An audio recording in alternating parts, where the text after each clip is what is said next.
Bonjour, Gakina Awia. Hello, everybody. For those that speak Ojibwe, please forgive that awful, probably hacking of the language. So I do apologize, not my strong suit. I thought I'd prepare a short, quick little video on my impressions of Indigenous education globally by telling a story, essentially, of some experiences I've had this past summer. As many of you know, I work in Indigenous education for Seven Generations Education Institution, which is one of 9 Aboriginal institutes in the province of Ontario. And we specialize in our role and our mandate is to bring educational opportunities to Indigenous learners. We are formed by 10 First Nation communities within the Treaty 3 area. They make up our board of directors and guide all of our activities. So as an institution, we are owned and operated and guided by First Nation communities for First Nation learners.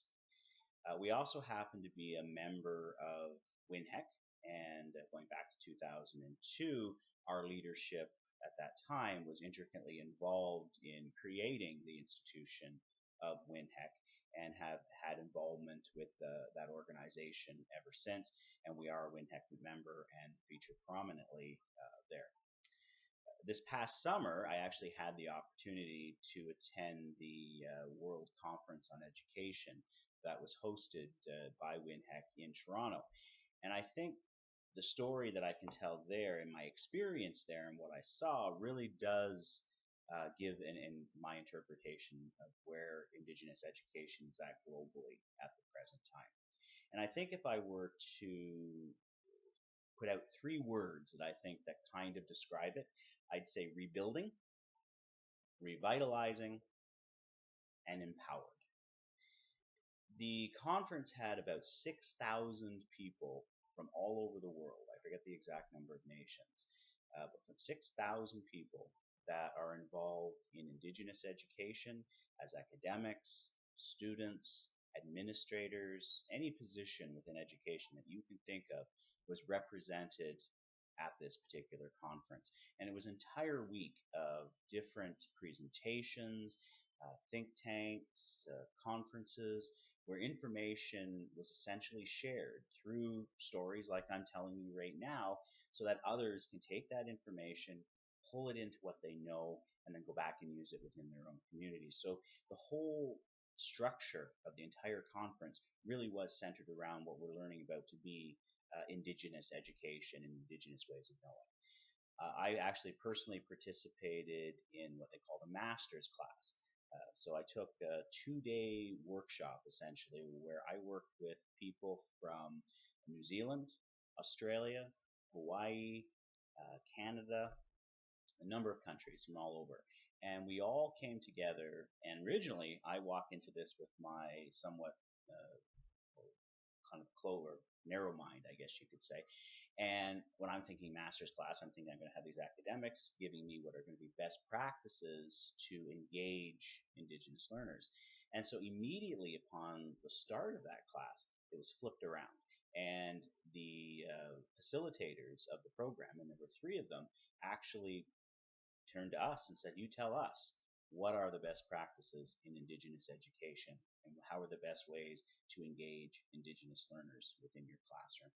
And so for the next 2 days, we really went over all sorts of different perspectives from different contexts and different countries, sharing and coming together to really create what we believe to be at least a start on a list.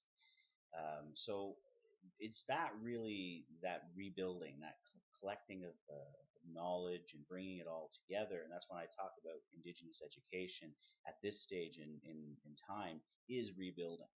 It's been damaged. It's been damaged by the practices of colonization all over the world, and it's now coming back to its own. And Indigenous people are having to essentially define what it means to be Indigenous, define what it means to for Indigenous education, and really redefine what are Indigenous ways of knowing.